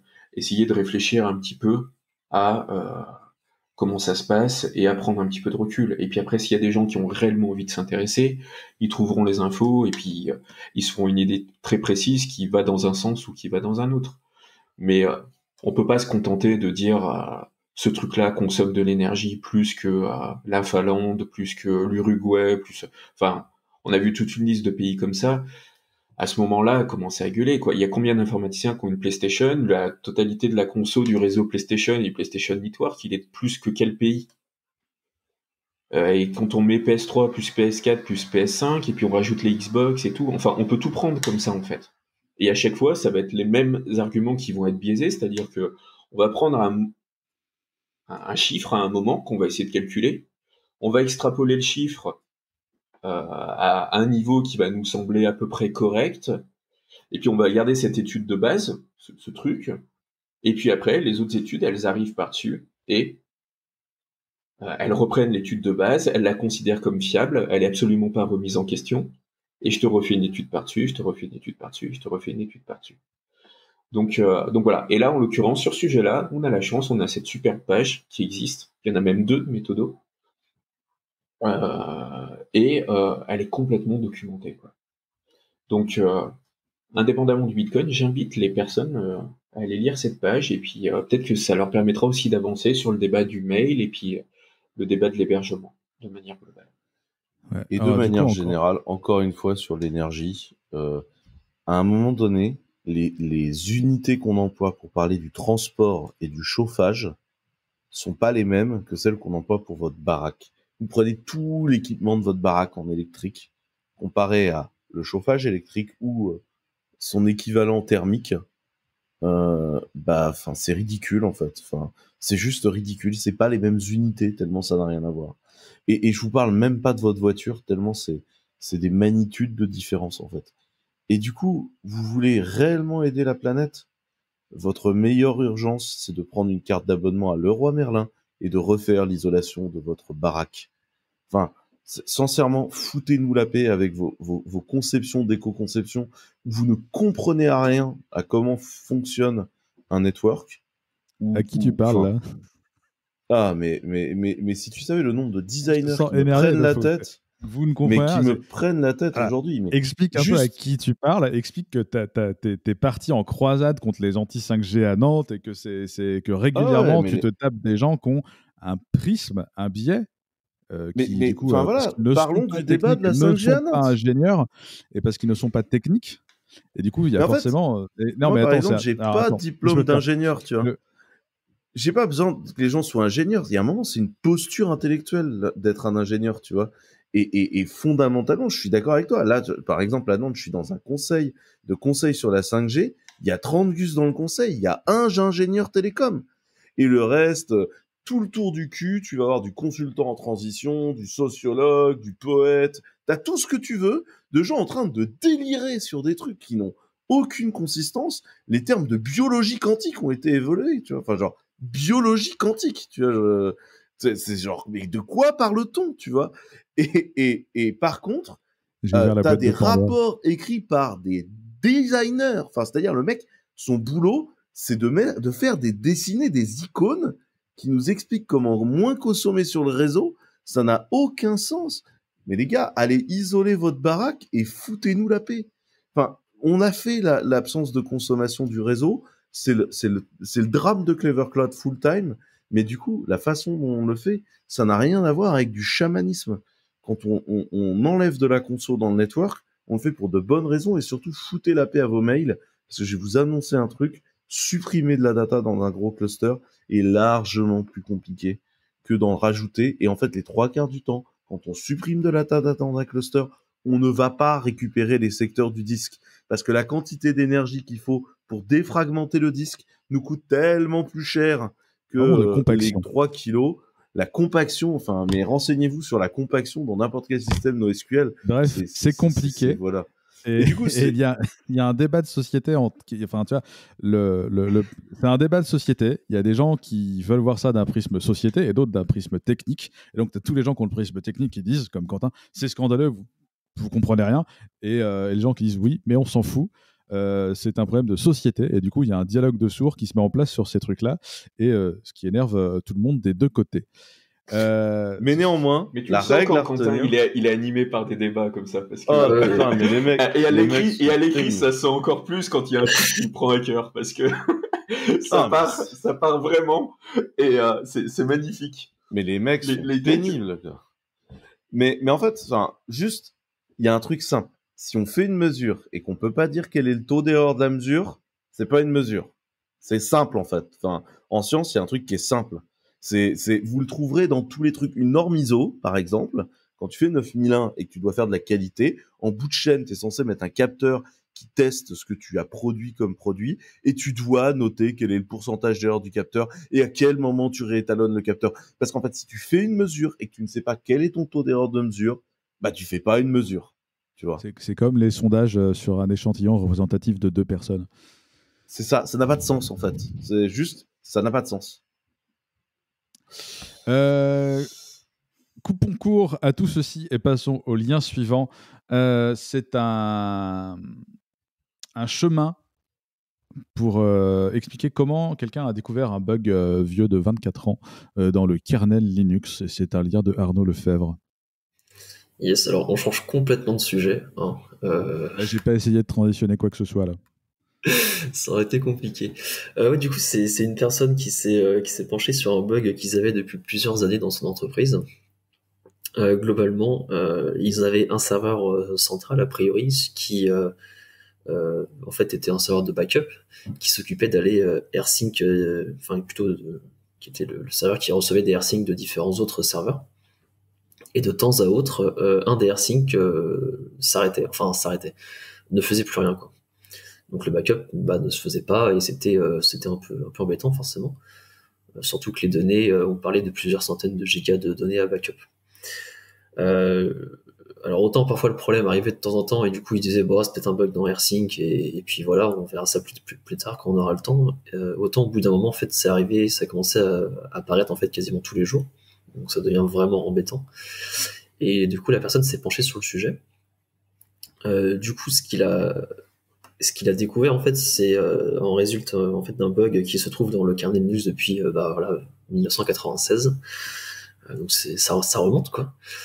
Ce qu'il a vu en fait, c'est que globalement chacun en fait du client et du serveur en fait attendait que l'autre fasse quelque chose. Globalement, le client qui donc lui envoyait la donnée voulait envoyer de la donnée. Et le serveur, lui, voulait en recevoir. Du coup, c'est paradoxal, puisque rien ne se passait, en fait. Il n'y avait pas de données qui étaient envoyées sur le réseau. Et en fait, globalement, ce qui s'est passé, c'est que le serveur, quand il recevait de la donnée, vu qu'il en recevait de plusieurs machines, il était surchargé. Parce que du coup, le disque était probablement la ressource bloquante. Le disque devait suivre un peu moins que ce que le réseau pouvait lui envoyer. Et donc, dans ce cas-là, en fait, la machine serveur disait au client vas-y, arrête de m'envoyer de la donnée. Donc ça, c'est globalement le rôle en fait de la TCP window dans le protocole TCP, qui est en fait une indication d'un hôte à un autre qui dit voilà, là tu peux m'envoyer tant de données, j'ai tant de place dans mon buffer, etc. Et je peux en traiter tant, quoi. Et au fur et à mesure du transfert, soit ça augmente si jamais le serveur qui reçoit la donnée la process, on va dire, de manière plus rapide que ce qu'il reçoit. Du coup, il augmente sa window. Si jamais il met trop de temps à la traiter, du coup, il la diminue. Et si jamais il peut plus du tout la traiter parce que, imaginons, la queue d'attente dans l'écriture disque est trop longue, il dit arrête de m'envoyer de la donnée, quoi.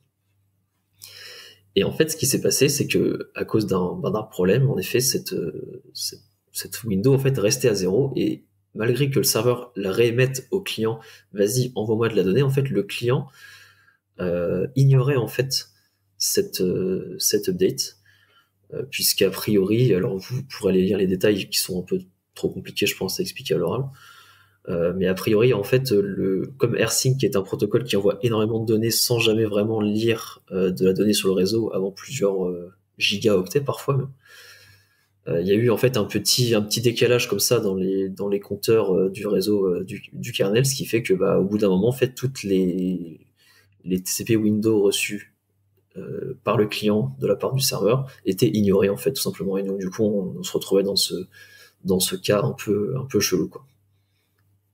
Donc au final, c'est un problème assez marrant, parce que quelque part, un problème de 24 ans sur la stack TCP du kernel qui est quand même utilisé, du kernel Linux qui est quand même utilisé sur des millions, voire milliards de devices, c'est quand même assez ouf. Voilà, on peut encore trouver des bugs aujourd'hui dans le kernel, et celui-ci a été corrigé dans la 5.10 après quelques heures de report. Donc voilà. Classe. Et la procédure, honnêtement, pour débugger le tout est vraiment sympa. La personne a créé un hook qui est directement mis dans le kernel en mode hot patch. En fait, je savais pas que c'était possible. Mais a priori, c'est vraiment fun à faire, quoi. C'est vraiment bien expliqué le cheminement Ouais. vers ce truc-là. En fait, c'est ça qui est vraiment chouette dans cet article. Yes. Alexandre, Quentin, un avis là-dessus ou on passe à la suite? On passe à la suite. Je n'ai pas d'avis. Passons à la suite. Nous allons commencer à parler des nouvelles sorties ou des sorties de la semaine et on va commencer par le site PHP Watch et on va parler de PHP 8.1. Alexandre, PHP 8.1. Et oui, je fais du PHP. Nous aussi, mais on n'en a pas trop en prod, je crois. Si. Bah, on en a beaucoup On en a en pas. prod pour des clients. Alors, on a beaucoup en prod pour des clients. On a quelques outils à nous, enfin que nous on utilise, mais notamment notre gestionnaire d'assets. Moi, j'en ai fait beaucoup du PHP. Je pense que dans la boîte, honnêtement, il y a énormément de gens qui en ont fait. Il n'y a aucun souci. Mais donc du coup, PHP Watch permet de suivre en fait, tout simplement ce qui va se passer au fur et à mesure des versions, et puis avoir un descriptif complet de voilà, telle version de PHP, on est sur tel ajout, ça fonctionne comme ça, etc., etc. Actuellement, l'écosystème travaille sur PHP 8.1. Donc, on a comme info les RFC qui ont des chances d'arriver suivant les upvotes et tout. Et en l'occurrence, là, on a quelque chose qui va arriver, c'est le support des enums en PHP, qui c'est revenu régulièrement sur le tapis. Hein. C'est pas la première tentative autour de ça. Mais là, a priori, ça se passerait bien. Et donc, on a une jolie explication de ces enums, comment est-ce que ça va marcher, les syntaxes, etc., etc. Donc voilà. PHP Watch, c'est un site hyper bien fait. C'est un peu comme Kernel Newbie. Ça vous explique un peu tout ce qui, de façon compréhensive, un peu tout ce qui va arriver. Ouais, c'est vraiment sympa. Et alors, juste une question sur cette histoire. Là, je vois que la 8.1, elle est prévue pour fin 2021, a priori. Mm-hmm. Et en fait, ils sortent une version alors mineure tous les ans. C'est vrai que c'était plus soutenu que ça quand même. Non, mais les cycles ont changé suivant les. Mais oui, on est là-dessus. Ok. Et ce qui est sûr, c'est qu'on est sur un langage, tu vois, qui de plus en plus va vers du strict, vers du recoller aux autres, essayer de prendre les bonnes idées et tout. Ouais, ça, c'est vrai. Et après, bon, il y a quelque chose qui fait un peu rigoler, c'est que en 8.0, on a les attributs qui sont arrivés en PHP. Mais bon, quand tu compares un attribut PHP à un attribut en Rust, parce que du coup, voilà, j'arrive à faire la comparaison maintenant, c'est quand même pas la même chose. Mais voilà, on a un langage qui avance gentiment comme ça, et qui devient de plus en plus sérieux, même si il a toujours ses travers, et qu'on arrive toujours à changer des visibilités de méthode assez facilement, et puis tout ce qui va avec, quoi. J'imagine qu'il y a pas mal d'efforts bon pour faire de la compat, pour garder de la compat, et du coup, c'est pas évident de tout péter et dire ça y est, maintenant PHP c'est ça. C'est ça, et puis après, t'as les gens aussi qui vont dire non, mais moi je suis désolé, quand je veux faire un truc qui est sérieux, en fait, je ne fais pas de PHP. Tu vois, t'as aussi ce raisonnement de base. Donc moi, quand je fais du PHP, je fais effectivement du code qui est un peu dégueulasse. Et vous pouvez faire ce que vous voulez, mais moi je ferai toujours du code dégueulasse quand je fais du PHP. Et il y a des gens qui ont des positions comme ça, qui ont elles-mêmes été assez moteurs dans la communauté PHP. Hein. Donc c'est voilà, t'as un langage qui évolue et puis qui devient un peu t'as quelques clivages qui arrivent comme ça, mais personnellement je trouve que ça va dans le bon sens parce que moi ça me plaît, quoi. Et après justement je me posais la question par rapport à vous, est-ce que là comme ça un PHP 8.0, est-ce que vous avez tu vois, côté infra, quel est votre ressenti par rapport à tout ça, en fait? Et nous, on a une C'est aussi pour ça que j'ai mis ce lien. de streamliner la stack où avant, on utilisait un peu tout ce qui se faisait. Là, on est plus sur une volonté de streamliner un peu tout ce qu'on fait. Donc, on est plus parti sur JVM Rust que sur autre chose. Ouais, ça c'est plus lié à nos besoins. Nous en interne, nos besoins c'est quand même nos API elles font de la big data les 3 quarts du temps, donc en fait elles sont en JVM parce que JVM big data c'est logique. Et après nos low level ils sont codés en Rust parce qu'on n'a pas envie de faire du C quoi.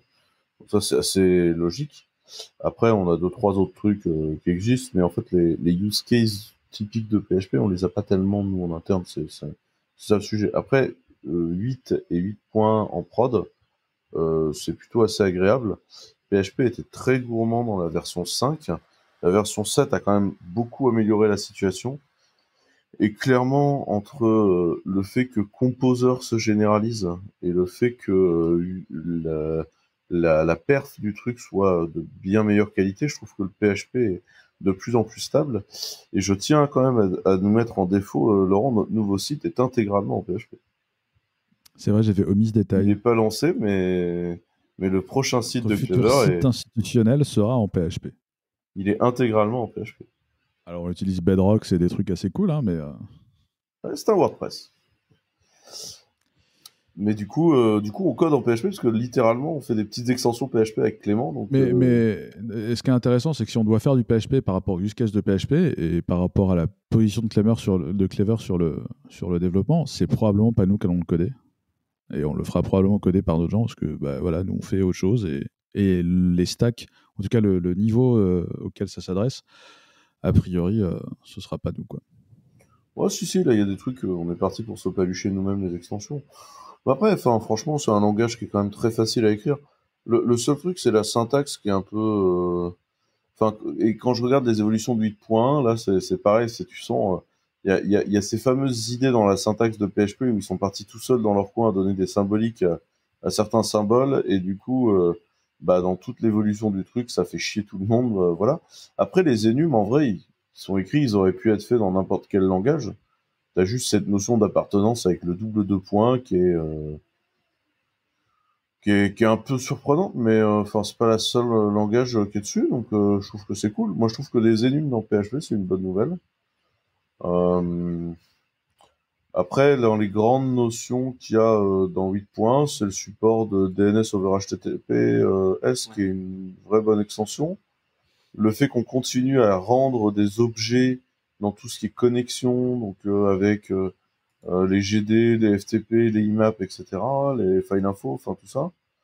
Et t'as des évolutions de comparaison de versions aussi qu'il était temps d'arriver, mais ça c'est logique que ça arrive en fait.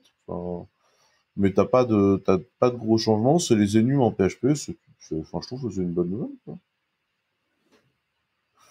Mais tout ça, c'est l'impact du functional programming qui arrive progressivement sur l'ensemble des langages, y compris PHP. Voilà, vous pouvez googler PHPZ sur GitHub pour parler de PHP et de fonctionnel. Ouais. Certains ne seront pas d'accord. Certains ne seront pas d'accord. Some will disagree.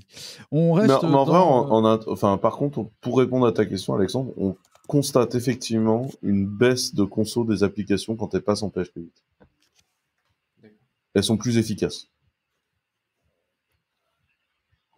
On peut essayer de sortir un rapport là-dessus. J'ai essayé de me noter ça. Un rapport énergétique sur la consommation des applications chez Clever ? Non, pas un rapport énergétique, un rapport de perf. Tu vois, sur une moyenne d'applications de quelques milliers, ça pourrait être intéressant, je pense. Indeed. Ça fait 1h23, il faut qu'on avance. On passe au lien suivant et c'est la sortie de OpenAPI qui est une spécification.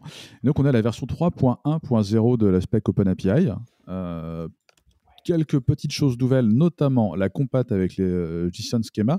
En fait, au début, il y avait une loose compatibility, c'était vraiment un peu compatible avec une vieille version de JSON schema, mais pas complètement. Là, ils visent la compat avec JSON schema 2020-12. Donc la dernière. Qui est toujours un draft. Style, mais bon, c'est un peu utilisé par tout le monde dans ce secteur-là. Ça donne globalement une notion de type compatible, c'était pas le cas avant, et surtout ça apporte le type nul qui n'était pas supporté, qui est dans JSON Schema, mais qui n'était pas supporté par OpenAPI. Ça c'est plutôt cool. Et en En version 3.0 de la spec OpenAPI, il y avait les callbacks et maintenant il y a les webhooks qui sont spécifiés. Donc on peut spécifier un webhook maintenant en OpenAPI, ce qui est assez cool. Ça a été porté par une développeuse qui s'appelle Lorna Mitchell, qui est évangéliste chez Haven, qui était chez Nexmo avant. Et tout ce que fait Nexmo en termes de génération de SDK OpenAPI, c'est vraiment intéressant, c'est très documenté. S'il y a un sujet qui vous intéresse, vous pouvez aller regarder. Et c'est elle en fait qui a porté cette spec-là, et elle a fait plusieurs talks qui expliquent un peu comment c'est facile de contribuer, de porter, d'améliorer la situation ou la spec OpenAPI. Et pour montrer que c'est plutôt open. Voilà. Donc l'avantage avec cette histoire de webhook, c'est que c'est ajouté un peu de composabilité au fichier OpenAPI, où avant tu pouvais avoir que des passes et c'était des passes et point barre qui définissaient avec un verbe, donc slash bidule slash truc. Maintenant, tu as une notion de soit des passes, soit des webhooks, soit components. Et du coup, ça rend le truc un peu plus componentisable, ce qui est une bonne chose de mon point de vue. C'est clairement si une vous avez bonne le chose. temps de regarder. Bah, je trouve que ce qui est génial, c'est que clairement, il manquait une spec pour définir les webhooks, qui était une espèce de flou de comment on va le définir, Il n'y a jamais machin. eu de spec, ouais. Et bah, c'est très bien d'avoir fill the gap dans le truc. Je trouve qu'aller le coller dans OpenAPI, ça a une certaine logique. Donc, moi, ma grande crainte, c'était que quelqu'un sorte une webhook specification out of the blue, tu vois, un truc tout seul dans son coin. Là, au moins, tout ça est dans l'API, je trouve ça propre. C'était un peu l'état, tu avais beaucoup alors en OpenAPI, tu peux faire des extensions custom qui commencent par x-quelque chose, et tu avais plein de x-webhook dans les fichiers OpenAPI de plein de gens, donc c'était un peu plus ou moins le cas avant, et maintenant C'est ça vrai, y est, ça. c'est spécifié, quoi. Ils en ont profité pour réserver un certain nombre d'extensions. Maintenant, tu as XOA et X, je sais plus quoi. Enfin bref, ils ont réservé des extensions custom pour la team OpenAPI et l'aspect OpenAPI. Alors moi, ce que je vois, c'est qu'on est parti pour se coller la mise à jour de chez Clever Cloud, quoi. Parce que du coup, notre truc n'est plus à jour. C'est la mise à jour de la spec. J'ai pas regardé si les outils autour de la spec avaient été mis à jour. Faudra qu'on jette un œil, mais ça change pas énormément de choses. Et la compat avec l'existant est toujours maintenue, ce qui fait que, par exemple, quand tu définis un schéma, tu peux l'écrire schéma avec ou sans S. Ou tu peux écrire example et examples. Voilà. T'as encore la compat pour l'instant. VanWax, une approche sur les OpenAPI ou vous n'utilisez pas Moi, j'aime le beaucoup. format? Non, j'aime beaucoup, moi. J'aime beaucoup parce que ce qui me plaît le plus, c'est cette idée de je vais décrire un schéma, je vais générer un client, je vais générer un serveur, euh, et ça va me permettre de poker très, très rapidement avec un truc qui va tenir la route, parce qu'à partir du moment où je rajoute toute une stack de tests sur la base de ce fichier OpenAPI de description, si je satisfais au fur et à mesure du temps, bah c'est cool, quoi. C'est le retour de l'animé. Donc moi j'aime beaucoup. Et après, j'essaye de me battre aussi avec des éditeurs avec lesquels on bosse en leur disant mais fournissez-nous des API qui sont documentés suivant cette spec, etc. Parce que vous vous rendez pas compte de la facilité qu'on pourrait avoir derrière à développer par-dessus. Ça tient quand même de votre responsabilité de s'assurer qu'on échange correctement avec votre système d'information. Donc, enfin, embrassez-moi tout ça et puis foncez dedans, quoi. Donc moi perso, c'est un truc que j'aime beaucoup. Right. Et après, on a API Platform dans l'écosystème PHP qui est moteur à ce niveau-là, c'est-à-dire que je sais, vous connaissez Comment tu dis? API Platform. Ouais, moi je connais bien. Ouais. Donc c'est fait par les copains des Tilleuls qui sont majoritairement et historiquement à Lille. Et en fait, Kevin qui est un élément moteur là-dessus, a travaillé là-dessus. Ça a énormément amélioré Symfony au niveau des composants de sérialisation et des sérialisations, tout ce qu'on pouvait faire. Et grosso modo, à partir d'un fichier OpenAPI ou dans l'autre sens, à partir de la base de données, parce que Symfony est énormément drivé par la base de données, on va pouvoir justement exposer un truc OpenAPI et puis qui va supporter nativement à peu près tout ce qu'on trouve. Donc tu veux du JSON LD, tu veux échanger en Hydra, tu veux échanger plein de trucs, ou même des trucs tout bêtes, envoyer du CSV, ben API Platform va pouvoir te gérer tout ça à coup de composants de sérialisation, désérialisation et tout. Donc c'est super intéressant, c'est moteur par rapport à tout ça dans l'écosystème. Et c'est un peu une référence en termes de... Enfin, perso, je n'utilise pas API Platform, mais je considère que si je rentre là-dedans, il faut au moins que je délivre la même qualité en format de sortie. Donc, une Open API qui tient la route, et voilà. Voilà. C'est REST et GraphQL Framework qui s'appelle le GraphQL aussi. On t'entend pas, là, Laurent. Faut que tu te rapproches de ton micro. C'est du REST et du GraphQL. Donc, je me dis que c'est pas mal de GraphQL aussi. Voilà, non, c'est toi qu'on... il y a une sorcellerie avec ton micro, là. Ouais. Je ne sais pas. Ah, c'est mieux, là. Ok. Right, suivant. je demandais si tu faisais du GraphQL, mais peut-être que tu fais pas de GraphQL. Non, je n'en fais pas. C'est un des trucs qui est mis en avant sur API Platform. Oui, mais en fait, à côté de ça, tu as aussi HTTP2, HTTP3, etc. Donc, versus le GraphQL, comment ça se passe. Kevin lui-même, il bosse sur d'autres protocoles. Il y a Mercure, Vulkan, qui permettent de faire des choses qui sont un peu formidables. Et ça fonctionne pas trop avec GraphQL. Donc, après, il faut savoir choisir son cheval pour l'investissement long terme. Et pour l'instant, moi, je reste sur HTTP2, HTTP3, et puis etc. Et GraphQL, c'est à côté, quoi. Donc, ok. Voilà. Autre nouveauté, le support de Russell dans curl, ça vient d'Arnaud Lefebvre. Russell ou RustLS, mais c'est prononcé Russell. Yes. Curl qui du coup, alors qu'est-ce que Russell? Du coup, c'est une librairie pour faire du TLS mais écrite en Rust. Si vous connaissez OpenSSL, c'est globalement la même idée. Hein. Ouais, sans les bugs. Ouais, voilà, sans les bugs, écrit en Rust et sans toutes les peut-être 30 000 features aussi qu'il y a OpenSSL. Le curl en fait est déjà compatible avec plusieurs backends TLS et ils en supportent pas mal. Hein. Je crois qu'ils en supportent. Avec l'ajout de RustLS, là c'est le 14e backend TLS qui supporte. Donc il y en a quand même quelques-uns. Mais du coup maintenant il vous est possible de compiler en fait curl. Alors je crois que c'est que depuis master ou un truc du style. C'est pas entièrement dans une release il me semble. Mais vous pouvez compiler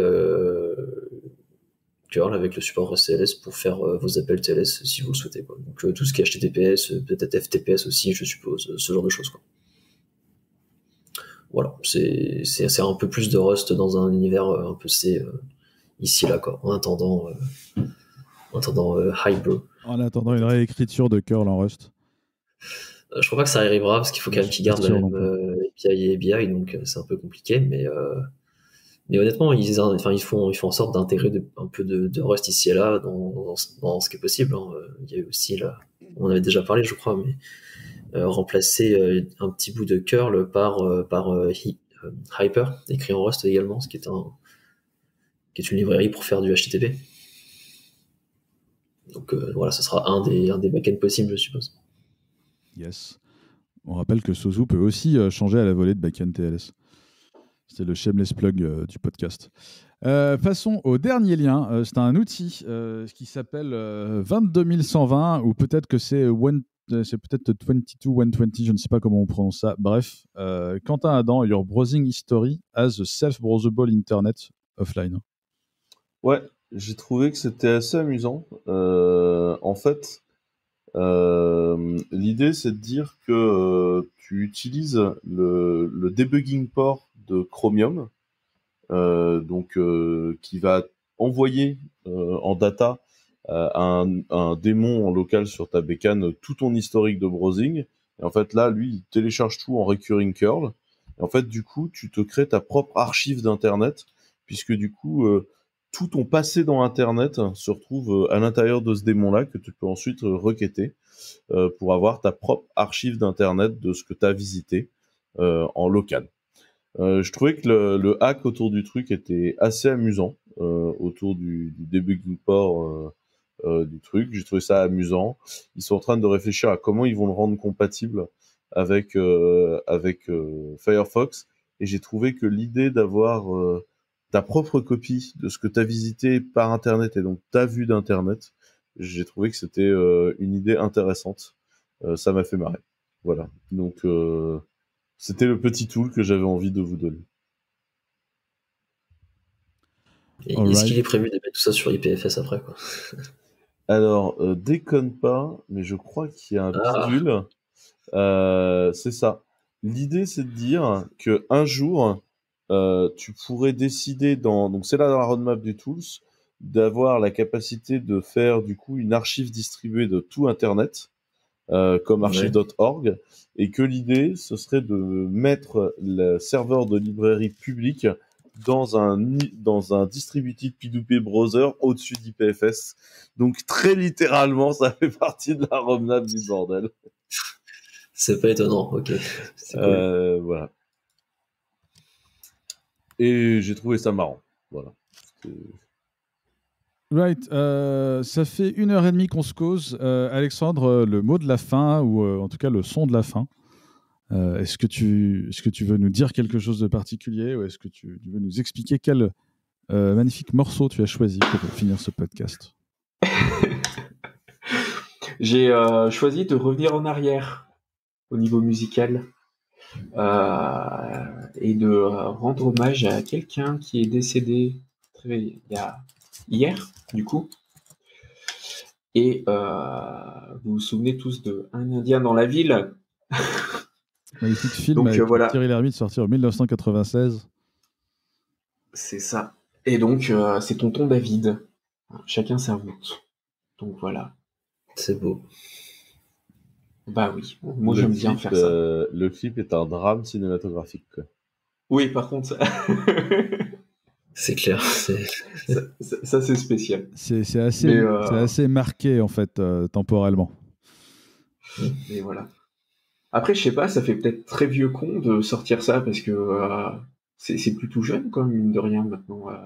RIP Tonton David. Bah, je sais pas, Arnaud, toi tu connaissais? Est-ce qu'en 96 t'étais peut-être plus jeune que nous?